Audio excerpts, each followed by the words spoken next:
अब परसेंटेज की सच में कोई वैल्यू नहीं रही, क्योंकि देखो आपको भारत की किसी भी केंद्रीय विश्वविद्यालय में अगर एडमिशन लेना है तो आपको सेंट्रल यूनिवर्सिटी एंट्रेंस टेस्ट देना पड़ेगा, उसका परसेंटेज की कोई वैल्यू नहीं है।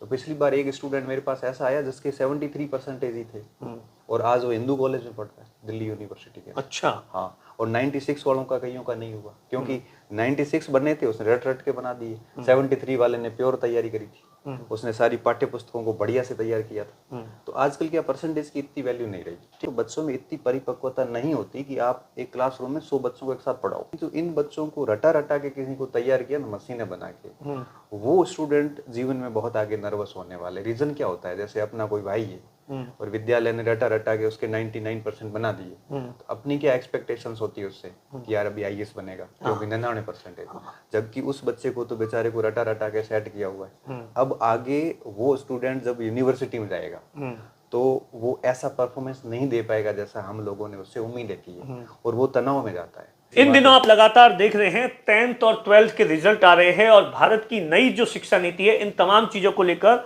हम बातचीत करेंगे। 12th का रिजल्ट आ गया है, उसके बाद में बच्चों के लिए आगे भविष्य के अंदर क्या कुछ ऑप्शंस हो सकते हैं। 9th या 10th के बच्चों के लिए 10th का रिजल्ट आने वाला है, तो इन तमाम चीजों को बातचीत करने के लिए इस समय हमारे साथ में गणपत सर मौजूद है, उनसे हम जानेंगे। क्योंकि आप देखिए अब जिस तरीके से लगातार जो नई शिक्षा नीति है उसमें एक बहुत बड़ा बदलाव किया गया है, 2-3 साल से लगातार है वो चेंज हो रहे हैं, तो तमाम चीजों पर बातचीत। सर सबसे पहले तो जो अभी 12th का जो रिजल्ट आया है उस रिजल्ट के बारे में क्या कुछ कहेंगे, क्योंकि जिस जमाने के अंदर मैं और आप पढ़ते थे वहां पर 12th और 10th के अंदर मतलब 75% आना भी बहुत बड़ी बात होती बहुत थी। बड़ी बात। और अब तो देखो 95 से लेकर 99 पॉइंट तक आ जाता है। इतना चेंज कैसे आ गया? सबसे पहले आपका शुक्रिया सर। परसेंटेज की अगर अपन बात करें ना इस बार, तो अपने दौर में इस दौर में 3-4 चेंजेस आए हैं। अच्छा। एक तो 17 अंक अपने टाइम 10 नंबर में जाते थे, अभी 20 में जाते हैं, तो वो थोक में मिल जाते हैं, 20 के 20 बच्चे को मिल जाते हैं। उसके बाद में ब्लूप्रिंट के हिसाब से पढ़ाते हैं कि बोर्ड के पैटर्न के अनुसार ये प्रश्न आने वाले संभावित, तो बच्चे उसको रट लेते हैं। और उसके बाद थोड़ी मार्किंग भी लिबरल हो गई है, तो आजकल 70-75% मतलब उस समय के 36% जैसे हो गए। अच्छा। हाँ, तो मतलब आज का किसी के 70% बने, इसका मतलब ये है कि वो उस समय का 36-40% के समान बन जाता है। अच्छा। तो अब क्या है कि 2 टाइप के स्टूडेंट हैं। एक टाइप ऐसी है जो सच में पाठ्य पुस्तकों को समझ के और अच्छे मार्क्स लेके आ रहे हैं, और एक बच्चों की एक पीढ़ी ऐसी है जिनको आर्टिफिशियल तरीके से तैयार करके रटा रटा के परसेंटेज बनाए जा रहे हैं। तो जो सच में परसेंटेज बना रहे हैं ना, जिन्होंने पाठ्य पुस्तकों को बहुत अच्छी तरीके से पढ़ा है और उन्होंने बहुत अच्छे कंसेप्ट डाले हैं, तो एक तो डिजर्विंग भी होते हैं। तो एक तो वो स्टूडेंट है, वो तो अपने जीवन में सेट है, क्योंकि वो आगे भी इसी तरह से पढ़ेंगे और कहीं पे भी अगर वो बिजनेस में भी जाएंगे तो भी सफल है, अगर वो गवर्नमेंट की तरफ जाएंगे तब भी सफल है। लेकिन जो इन बच्चों को रटा रटा के किसी को तैयार किया ना, मशीनें बना के, वो स्टूडेंट जीवन में बहुत आगे नर्वस होने वाले। रीजन क्या होता है, जैसे अपना कोई भाई है और विद्यालय ने रटा रटा के उसके 99% बना दिए, तो अपनी क्या एक्सपेक्टेशंस होती है उससे कि यार अभी आईएएस बनेगा क्योंकि 99% है, जबकि उस बच्चे को तो बेचारे को रटा रटा के सेट किया हुआ है। अब आगे वो स्टूडेंट जब यूनिवर्सिटी में जाएगा तो वो ऐसा परफॉर्मेंस नहीं दे पाएगा जैसा हम लोगों ने उससे उम्मीद की है, और वो तनाव में जाता है, और कई बार ऐसी स्थिति आती है कि बच्चा बर्बाद हो जाता है। तो इस अच्छे परसेंटेज के फायदे भी है। फायदे उसके लिए जिन्होंने पूरे कंसेप्ट को प्रैक्टिकली समझ के बढ़िया से तैयार किया है। नुकसान उनके लिए जिनको विद्यालयों ने रटा रटा के, क्योंकि निजी विद्यालयों में जनरली ये रहता है कि भाई परसेंटेज जो होते हैं वो उनकी होर्डिंग होती है, वो दुनिया को दिखाते हैं कि भाई हमारी परसेंटेज है, उसके बेस पे आगे उनके बेचेज बनते हैं। बिजनेस ये मॉडल है एक प्रकार का। तो जिनको रटा रटा के किया उनका थोड़ा सा गड़बड़ काम। अपने टाइम ऐसा था नहीं इतना, अपन तो सब राजकीय विद्यालयों में थे और प्राइवेट में भी थे, तो भी ऐसा इतना परसेंटेज की मारामारी नहीं। उस टाइम तो 60+ आना भी बहुत। और दिनेश जी मैं एक और बात बताऊं आपको, अब परसेंटेज की सच में कोई वैल्यू नहीं रही, क्योंकि देखो आपको भारत की किसी भी केंद्रीय विश्वविद्यालय में अगर एडमिशन लेना है तो आपको सेंट्रल यूनिवर्सिटी एंट्रेंस टेस्ट देना पड़ेगा, उसका परसेंटेज की कोई वैल्यू नहीं है, उसका कोई मतलब नहीं। कोई मतलब नहीं है, क्योंकि वो 720 पहले तो जैसे किसी भी एंट्रेंस टेस्ट के लिए होता था कि भाई 60% होने चाहिए, 80% होने चाहिए। अब हटा दिया। अब भारत की जितने भी बढ़िया यूनिवर्सिटी जितनी भी है उन सब यूनिवर्सिटी, कुछ कॉलेजेस को छोड़ दिया जाए, कॉलेज शिक्षा में भी परसेंटेज चाहिए, मतलब कॉलेज शिक्षा में यूं ही एडमिशन वैसे ही हो जाता है, लेकिन जितनी अच्छी यूनिवर्सिटीज है जहाँ पे व्यक्ति अपने आप को एक्सप्लोर कर सकता है, जहाँ व्यक्ति अपने आप को एक व्यक्ति का निर्माण कर सकता है, उन विश्वविद्यालयों में एडमिशन के लिए CUET पास करना पड़ेगा। तो पिछली बार एक स्टूडेंट मेरे पास ऐसा आया जिसके 73% ही थे, और आज वो हिंदू कॉलेज में पढ़ता है, दिल्ली यूनिवर्सिटी के। अच्छा। हाँ, और 96 वालों का कईयों का नहीं हुआ, क्योंकि 96 बनने थे उसने रट के बना दिए, 73 वाले ने प्योर तैयारी करी थी, उसने सारी पाठ्य पुस्तकों को बढ़िया से तैयार किया था। तो आजकल क्या परसेंटेज की इतनी वैल्यू नहीं रही, ठीक है। इसलिए मैं कहता हूँ सारे स्कूल्स वाले, अपने जैसे स्कूल है तो मैं उनको भी कहता हूँ कि अपने बच्चों को परसेंटेज के लिए तैयार नहीं करना है, बल्कि ऐसा तैयार करना है कि ये भविष्य में कहीं अटके नहीं। तो अब जैसे अपने पास में इस सत्र में जैसे आपने स्कूल स्टार्ट की थी सक्सेस जो 2 साल पहले की थी, उसमें 9th और 11th के लिए थे, और उसके बाद में पहला जो ये होगा अभी 12वीं का बैच इसमें हमारे पास 60 बच्चे थे। तो 9 बच्चे, अगर मैं मार्केट की भाषा में बात करूं तो 9 बच्चे 95 से ऊपर हैं, और बाकी 20 एक बच्चे ऐसे हैं। क्या फर्क क्या है, जैसे बाकी जहाँ इनकी स्कूलिंग हुई होगी और उसमें जो आपकी स्कूल के जो बच्चे होंगे उसमें क्या फर्क होगा? फर्क अब नजर आएगा। अब CUET के एग्जाम के रिजल्ट आने वाले 20 के आसपास। मेरे जो 60 बच्चे हैं उनमें से लगभग, मुझे ऐसा अनुमान है बच्चों के लेवल के अनुसार, 20-30 बच्चे ऐसे हैं जो आराम से सेंट्रल यूनिवर्सिटी में जाएंगे। अच्छा। ये ऐसे बच्चे हैं, आप उनको किसी भी मंच पे खड़ा करोगे ना तो वो अपनी भावनाओं को, अपनी बात को बड़े अच्छे से दोनों भाषाओं में रख सकते हैं। ये बच्चे ऐसे हैं जो इसके लिए आप स्पेशली तैयारी करवाते हो? बिल्कुल। हम लोगों ने बहुत ही क्लियरली टीचर्स को कह रखा था कि इनको परसेंटेज के लिए तैयार नहीं करना है, इनको ऐसा तैयार करना है कि 4-5 साल बाद ये कहीं पे भी जाएंगे ना तो वो बिल्कुल डिफरेंट लगने चाहिए, बात रखनी आनी चाहिए इनको, ये कहीं भी डिबेट कर सके, ये कोई भी एक्स्ट्रा करिकुलम एक्टिविटीज में बड़ी शिद्दत से भाग ले सके, ये किसी भी जगह जाएंगे ना तो यह सफल नहीं। जरूरी नहीं कि सरकारी नौकरी, कहीं पर भी जाए तो वहाँ अपनी सरकारी नौकरी में तो सब आपको पता है 2% लोग जाते हैं, 98% अच्छा जीवन जीते हैं। सही बात है।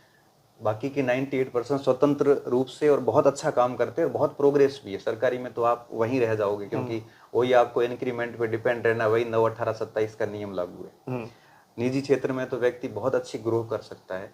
तो हमारा टारगेट ये है कि जो राष्ट्रीय शिक्षा नीति के जो उद्देश्य हैं उसमें एक ही बात बताई गई, बच्चों को रटाना नहीं बल्कि पाठ्य पुस्तक के उद्देश्यों के अनुसार उसको समझाना है। कि जैसे फ्रांस की क्रांति है तो इस फ्रांस की क्रांति के पीछे क्या कारण थे, तो बच्चे को पता होना चाहिए कि फ्रांस में हालात क्या थे। ये नहीं कि फ्रांस की क्रांति के पीछे आर्थिक नीति, सामाजिक नीति, राजनीतिक नीति, ऐसा मत करो। उसको बताओ कि फ्रांस में हालात क्या थे। तो सर मैं एक बात बताऊं, हमारे शिक्षक ने जब फ्रांस की क्रांति पढ़ाई तो फ्रांस के अंदर स्थितियां क्या थी, 7 क्लास है तो उस पर ही लग गई स्थितियां क्या थी। अब स्थितियां समझ में आने के बाद अपने आप पता चल जाएगा कि क्रांति क्यों हुई। क्योंकि कारणों का अध्ययन करने के लिए आपको ये समझना पड़ेगा ना कि वहां पे हालात कैसे हैं।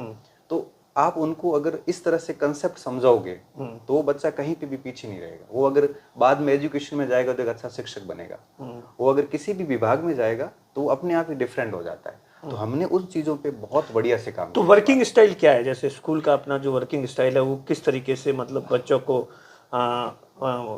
बोर्ड वगैरह या तमाम चीजों को लेकर? देखो हमने क्या किया, जैसे एक रूटीन में यूं होता है कि टीचर्स क्या करते हैं कि टॉपिक पढ़ाया, होमवर्क दिया, मोस्ट प्रश्न लिखवाए और उसको कह देते हैं कि रट लो उसको, ये एग्जाम्स में आते हैं।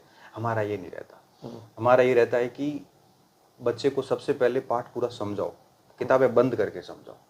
किताब बंद करके बच्चे की भी किताब बंद रहेगी, टीचर की भी रहेगी। और ये बात आप कभी भी मेरी स्कूल में आ जाके आप देख सकते हो। 1-2 दिन तक तो बच्चे बस ध्यान से सुनते ही है कि हम किस पाठ में प्रवेश करने जा रहे हैं। जैसे लोकतंत्र की विशेषताएं हैं तो 2 दिन तक तो हमारा शिक्षक उसको यही बताता है कि लोकतंत्र है क्या, इसकी जरूरत क्यों पड़ी, इसके सैलिएंट फीचर्स क्या क्या है, गुण दोष क्या क्या है। उसके बाद हम किताब में प्रवेश करते हैं। तो बच्चे की मोटी मोटी थीम तो कवर होती पहले ही, फिर उसको पाठ को समझने में उसको बिल्कुल भी समस्या नहीं आती। एक तो हमने ये काम किया। दूसरा क्या किया कि बच्चे को हमने ऑनलाइन क्लासेस दे दी ताकि ट्यूशन कल्चर खत्म हो जाए। अच्छा, ट्यूशन जाने की जरूरत नहीं? जरूरत नहीं। क्यों? क्योंकि ट्यूशन की आवश्यकता कब पड़ती है, जब बच्चे कोई बात समझ में नहीं आती। हाँ, मतलब स्कूल के अंदर कोई चीज समझ में नहीं आई कि ट्यूशन के अंदर के हाँ टीचर थोड़ा सा टाइम देकर उसको समझा देगा। स्कूल में क्या होता है कि जैसे एक ही क्लासरूम में एक कमजोर बच्चा भी होता है, एक अच्छा बच्चा भी होता है। हाँ, तो टीचर्स ने पढ़ा लिया, तो हो सकता है कुछ बच्चों के कुछ कंसेप्ट समझ में नहीं आए, तो बच्चे क्या करते हैं, एक्स्ट्रा क्लासेस के लोग नाम पे ट्यूशन जाते हैं। हमने क्या किया, क्लासेस ऑनलाइन उनको एप्लीकेशन दे के दिला दी। इससे क्या होगा, इससे ये हुआ कि बच्चे को मान लो टॉपिक समझ में नहीं आया, तो वापस घर जाके उस वीडियोस को प्ले करके अपना कंसेप्ट समझ सकता है। अच्छा, ये पूरा का पूरा मतलब ऑनलाइन रहता है क्लास? 9 से लेके 12 तक हिंदी इंग्लिश दोनों मीडियम में। अच्छा, तो ये व्यवस्था कर दी, ट्यूशन कल्चर खत्म कर दिया। इसके अलावा आपसे राष्ट्रीय शिक्षा नीति में एक नया कार्ड बना इस बार। क्या? जैसे पहले अपने आता था ना कि भाई इंग्लिश में इतने मार्क्स आए, हिंदी में इतने मार्क्स, अभी वो नहीं रहा। हाँ। अब एक 360 डिग्री होलिस्टिक डेवलपमेंट का कार्ड आता है, वो कार्ड बनाया हमने। अब उस कार्ड के अंदर बच्चे के व्यक्तित्व के अंदर गुण क्या है, दोष क्या है, हर विषय में उसकी कमांड क्या है, कमजोरी क्या है, वो पूरा उसका हमने एक 5 पेज का एक उसका पूरा प्रोग्रेस रिपोर्ट तैयार किया। अच्छा, और वो अभिभावकों को दे दिया कि बच्चा इन चीजों में कमजोर है, आप भी ध्यान दीजिए, इन चीजों में मजबूत है, हम भी ध्यान दे रहे हैं, ताकि इस बच्चे को अपन आगे और बढ़िया से कर सके। और हर वीकली हमने उसका टेस्ट लेके उसकी प्रोग्रेस कार्ड को मैसेजेस के द्वारा उसके अभिभावक को अलर्ट कर दिया, ताकि अभिभावकों की निगरानी में भी बच्चा रहे। ऐसा नहीं हो कि आजकल क्या संस्कृति है कि माँ बाप तो करते काम धंधा, टाइम नहीं होता। टाइम होता नहीं, बिजी हाँ, रहते मतलब हैं। क्या, हाँ, बच्चा स्कूल में क्या कर रहा है क्या नहीं कर रहा है किसी को पता नहीं है। और विद्यालयों में भी क्या कर रखा है, एक क्लासरूम में 50 100 200 बच्चे डाल रखे हैं, तो पर्सनल इंटरेक्शन होता ही नहीं। हमने बहुत स्ट्रिक्टली नियम बना रखा है, एक क्लासरूम में 40 से 45 मैक्सिमम 50 से ज्यादा बच्चे नहीं होंगे। हर शिक्षक हर बच्चे से व्यक्तिगत रूप से संपर्क रखता है। कोई बच्चा डाउन फील कर रहा है, उसकी समस्या का हम समाधान करते हैं। कोई बच्चा ज्यादा बूस्ट है तो उसको भी हम वापस नीचे ले आते हैं। मतलब हर एक स्टूडेंट से व्यक्तिगत तौर पे बात करते हैं। और मैं कहता हूं कि हर विद्यालय में ऐसा होना जरूरी है, क्योंकि देखो आप कोचिंग क्लास में 500 बच्चों के साथ पढ़ा सकते हो, लेकिन 9 से 12 तक के क्लासरूम की अगर बात करेंगे तो बच्चों में इतनी परिपक्वता नहीं होती कि आप एक क्लासरूम में 100 बच्चों को एक साथ पढ़ाओ। आप बच्चों को लिमिट करो, ठीक है, थोड़ी आप फीसेज अफोर्ड नहीं कर पा रहे तो थोड़ी फीस बढ़ा दो, मगर इसका मतलब ये नहीं कि आप उसमें 200 बच्चे भर दो, फिर तो कोई मतलब नहीं रहा। तो हमने इस चीज का भी ध्यान रखा है कि नंबर ऑफ स्टूडेंट क्लासरूम में लिमिटेड रहें, ताकि पर्सनल ध्यान दिया जा सके। इससे क्या होगा, इससे ये होगा कि बच्चा एक एक बच्चा तैयार होगा, हमें हर बच्चे की कमजोरी क्या है पता रहेगी, तो हम उसको ठीक कर पाएंगे। मतलब उसका पूरा फीडबैक आपके पास बाकायदा हर एक बच्चे का रिपोर्ट कार्ड हमारे पास है। हमारे पास जब आया था, जैसे एक बच्ची मैं कल पूछ रहा था बच्चों से, एक बच्ची 10th में 73% लेके आई और कल उसके 96% के आसपास थे उसके। ये 20% का ग्रो करवाया, 20 से ज्यादा ग्रोथ हो गई उसकी। 23%। उसने अपना मीडियम भी चेंज किया था उसके बावजूद भी। तो ये हमने जैसे बच्चा आता है तो हम उसका एक परीक्षण करते हैं कि इसका अभी लेवल क्या है, ताकि हम अभिभावक को बताएं कि ये जिस विद्यालय से आया उसका ये लेवल है। और जब हमारे पास से बाहर निकलता है तब हम कहते हैं कि हमने इसमें इतना ग्रो करवाया है। तो हमारे पास बच्चे की पूरी कुंडली है, ये काम हम इस पे कर रहे हैं। और ये सभी हम विद्यालय को कहते हैं कि बच्चों पे इस तरह से किया जाए।